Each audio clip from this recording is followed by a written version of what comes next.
இன்றைய நாளில் செய்தி வாசிப்போருக்காக ஜெபிப்போம்.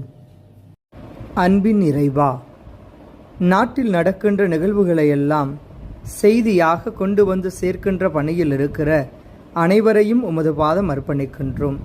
அன்பும் அமைதியும் மகிழ்ச்சியும் அவர்கள் வாழ்வில் நிலைத்திருக்கவும் செய்கிற பணியில் நல்லதொரு பாதுகாப்பையும் விவேகத்தையும் கொடுத்து அவர்களை வழிநடத்த வேண்டுமென இறைவா உம்மை மன்றாடுகின்றோம்.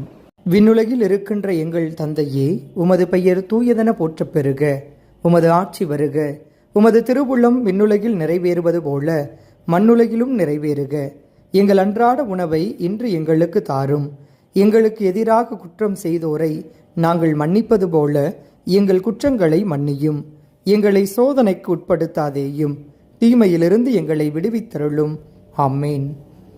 அருள் நிறைந்த மரியே வாழ்க, ஆண்டவர் உம்முடனே, பெண்களுக்குள் ஆசி பெற்றவள் நீரே. உம்முடைய திருவயிற்றின் கனியாகிய இயேசுவும் ஆசி பெற்றவரே. புனித மரியே, இறைவனின் தாயே, பாவிகளாய் இருக்கிற எங்களுக்காக இப்பொழுதும் எங்கள் இறப்பின் வேளையிலும் வேண்டிக் கொள்ளும். ஆமேன். தந்தைக்கும் மகனுக்கும் தூய ஆவியாருக்கும் மாட்சிமை உண்டாவதாக.